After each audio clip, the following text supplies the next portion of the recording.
Hey, bonjour à tous. Aujourd'hui, analyse du nouveau chapitre 217 de Chainsaw Man. Et après l'avoir lu, j'ai vraiment beaucoup de choses à vous dire à son sujet. Donc dans cette vidéo, on va séparer le temps en plusieurs parties. Dans un premier temps, on va faire un petit récap du chapitre pour être sûr d'avoir les mêmes bases. Puis ensuite, on va faire une seconde partie directement analyse. Ok, donc ce chapitre, il va nous montrer ici un flashback slash backstory de l'enfance d'Asa, qui va donc mettre en scène plusieurs personnages, donc Asa enfant, la mère d'Asa et le père d'Asa, et on verra en même temps Denji et Asa adulte qui en fait sont là simplement pour expliquer les faits de l'histoire. On va très vite apprendre que le père d'Asa a été dévoré par un démon et que Asa doit chercher de l'aide auprès des Devil Hunters pour tenter de sauver son père selon l'ordre de sa mère. En les cherchant, elle va ensuite trébucher, et une fois sur place avec les Devil Hunters, on se rend compte que c'est trop tard, le père d'Asa est en fait mort. Une fois de retour à la maison, on retrouve donc une Asa bouleversée, et on a donc un dialogue entre Asa et sa mère qui explique en fait qu'elle sait très bien que Asa a remarqué que c'est elle qui a tué son père. Donc son père avait été amoché par un démon et elle en a profité en fait pour le tuer selon donc plusieurs raisons. De un, car en fait avec une jambe en moins, il n'aurait pas touché d'argent suffisamment et donc le père en second point aurait été entre guillemets inutile pour la vie de famille, une vie de famille qui était déjà assez compliquée parce que le père est en fait un petit peu instable et elle a donc saisi cette occasion pour en fait enlever ce fardeau qu'incarnait en fait le père d'Assa dans cette famille. Et donc pour conclure tout ça, la mère d'Assa dit que son mari le trompait, ce qui va donc enfoncer le clou et justifier ses actions. Et donc on voit ici une Asa entre guillemets bouleversée, encore du mal à comprendre ce qui se passe, mais la mère d'Asa, elle, a l'air sereine et a l'air plutôt fière et donc voire carrément allégée par ce qu'elle vient de faire notamment. Et on a ensuite Asa adulte qui revient sur ces faits-là et qui explique elle-même qu'elle avoue qu'elle a fait exprès de trébucher en espérant qu'elle arrive trop tard et que son père meure. Donc ouais, on est dans une situation où les deux membres de la famille désiraient qu'une seule chose, c'était donc que le père meure car il était un fardeau. Et donc ici, on a des choses très importantes, c'est qu'on se demande est-ce que c'était la bonne décision? Est-ce que c'était une bonne ou une mauvaise décision? Et est-ce que cette décision fait que Asa et sa mère sont des bonnes ou des mauvaises personnes?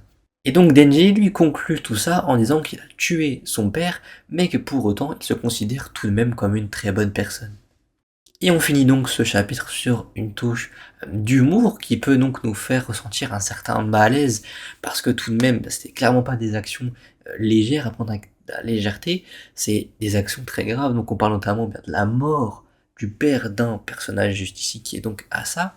Et en dessous, on a directement, on est de retour en fait dans la réalité entre guillemets avec Chainsaw Man et Yoru. Encore un contraste ici entre Denji et Asa en haut qui n'ont plus le contrôle de Yoru et Chainsaw Man en bas.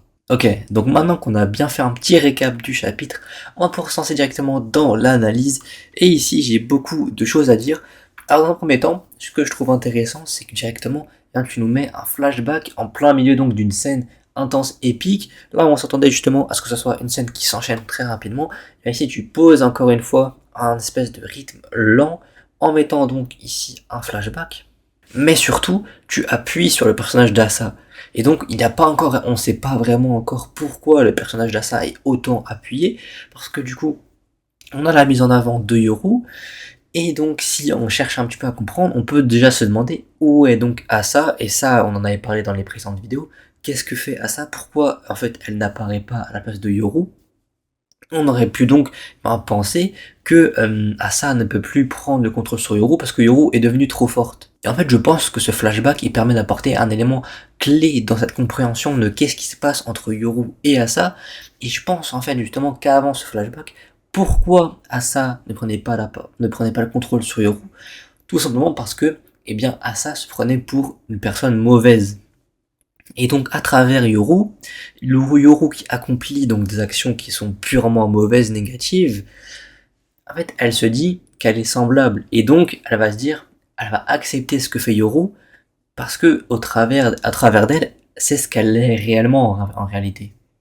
Et en fait Asa accepte ce que fait Yoru, parce que en réalité, elle pense que bien c'est ce qu'elle est réellement et c'est ce qu'elle mérite d'être. Et donc en réalité, elle accepte simplement le fait d'être Yoru. Et là où je dirais pas que Yoru est Asa en elle-même, mais plutôt que Yoru est un être à part d'Asa, mais que en se mettant, donc en se liant à Asa dans ce début de partie 2, ça a en fait permis à Asa de comprendre ce qu'est réellement le mal, et donc à comparer un petit peu ses vécus à ce qui se passe désormais, et donc petit à petit, elle accepte Yoru parce qu'elle a l'impression que c'est elle en réalité. Et donc ce flashback, il peut en venir toujours à ma théorie des 2 dernières vidéos que je vous ai présentées, n'hésitez pas à aller les voir d'ailleurs, c'est que en fait, j'avais prédit donc que Asa allait reprendre le contrôle sur Yoru durant le combat ou après, ou je ne sais quand, mais en tout cas, à un moment, elle allait reprendre le contrôle et ça allait faire un bouleversement assez important. Et donc, à travers ce flashback, on peut se demander, eh bien, à travers 2 options, qu'elle puisse reprendre le contrôle. Dans un premier temps, qu'Asa maintenant donc se considère comme une bonne personne, grâce à Denji. Comme elle se considère comme une bonne personne, elle ne s'identifie plus comme Yoru, et va donc, eh bien, toutes les raisons de reprendre le contrôle, vu qu'elle ne s'identifie plus en elle, elle peut même, du coup, en revenir à la craindre. Parce qu'on le rappelle justement, quand Asa avait peur de Yoru, eh bien, elle reprenait le contrôle. Donc peut-être qu'elle s'identifiait à Yoru, donc elle n'en avait plus peur, vu que c'était elle-même. Mais désormais, comme maintenant, elle a conscience qu'elle est une bonne personne grâce à Denji, et qu'elle en rit même, elle dédramatise ce qui se passe, eh bien, elle pourrait très bien reprendre le contrôle sur Yoru. En revanche, la deuxième option, c'est que Asa s'identifie toujours comme quelqu'un de malveillant, et donc ce qui est possible, c'est que petit à petit, on nous amène le fait que donc Yoru est caractérisé notamment par des cicatrices sur le visage. Ce qui est possible, c'est qu'on nous amène petit à petit, on nous efface ces cicatrices pour nous emmener le personnage d'Asa à la place de Yoru, mais toujours donc avec ces pouvoirs-là, pour nous montrer en fait que désormais Yoru et Asa ne sont qu'une seule même personne, avec les mêmes volontés et la même mentalité, donc notamment d'être une mauvaise personne, une personne malveillante. Car personnellement, je crois pas du tout à la théorie que Yoru est simplement une idée d'Asa d'être mauvais. Je pense réellement que Yoru est donc un démon, mais que ce démon, petit à petit, il fait réaliser à Asa eh bien qu'elle est pas si différente d'elle finalement. Ce qui pourrait donc amener à une sorte de fusion qui peut nous faire comprendre qu'en réalité Yoru c'est Asa, mais c'est suite à une évolution. Mais personnellement, je crois pas du tout au fait que Yoru, en fait, c'est simplement Asa depuis le début, sauf son côté négatif, malveillant. Je crois pas du tout. Je pense réellement que Yoru c'est un démon. Et donc personnellement, j'ai une petite théorie, donc j'ai pu aller un peu plus loin que durant les dernières vidéos. C'est une théorie personnelle bien sûr. C'est que du coup, justement, au moment où Asa s'identifie enfin comme une bonne personne, donc elle émane enfin une once de positivité dans bien tous les malheurs qui se passent depuis plusieurs chapitres, au moment où elle est enfin positive, elle rit, et donc elle reprend le contrôle, vu qu'elle se différencie donc du démon qui est Yoru, et bien c'est à ce moment-là qu'elle peut tout à fait mourir de par donc Shensoman, qui n'a pas eu le temps de réagir, et elle a donc confondu simplement avec Yoru parce qu'elle a repris le contrôle instantanément. Ce qui fait donc que tu t'identifies comme bon et tu meurs instantanément. Alors que si tu t'identifiais comme mal, tu serais resté en vie. Et donc c'est vraiment très intéressant, un point très intéressant à l'épuiser, notamment sur la définition de bon et mal, sur laquelle on va revenir bien juste après. Donc qu'est-ce qui est en réalité bon, qu'est-ce qui est mal dans ce chapitre, ça on peut pas vraiment bien le deviner, ça dépend clairement de votre interprétation personnelle. Est-ce que la mère d'Asa par exemple est une bonne ou une mauvaise personne? Et on a même cette définition de bon et de mal dans le titre du chapitre qui est donc intitulé un bon duo, faisant référence donc à ce dernier panel entre Asa et Denji qui rigolent après avoir effectué des tas de malheurs, d'affrosités, qui en rigolent et qui s'auto-proclament bonne personne. Alors entre nous, je pense clairement pas que je vais choquer les gens en disant que Asa et Denji ne sont clairement pas des bonnes personnes et qu'ils sont même l'opposé, bien contre leur gré. D'après tout ce qu'on a vu, ces 2 personnages sont de très mauvaises personnes, bien que la mise en scène souhaite nous faire croire que Denji et Asa sont des personnes bonnes, entre guillemets. Et donc rapidement, j'aimerais donc passer un petit peu sur la mère d'Asa. Donc j'avais parlé dans la dernière vidéo analyse que la mère d'Asa pourrait effectivement se révéler être une personne malveillante alors qu'elle était présentée comme une bonne mère en fait, qui était bienveillante envers sa fille. Et donc j'avais à la fois raison et à la fois tort, Parce que du coup, ici, c'est un peu amené à la manière de Chainsaw Man, c'est on nous montre des faits et on nous dit alors qu'est-ce que t'en penses? C'est une bonne ou une mauvaise personne, donc au final.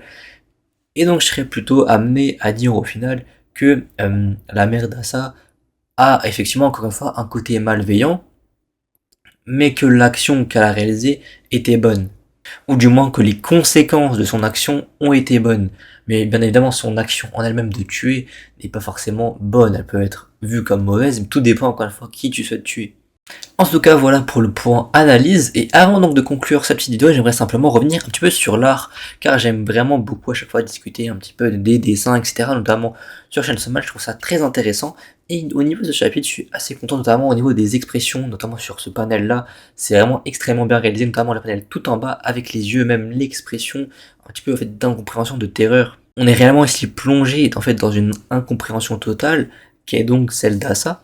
J'ai bien aimé le design de Asa enfant, franchement c'est très bien réalisé. Encore une fois, Denji enfant aussi qui est très bien réalisé, notamment ce panel là qui est plutôt correct.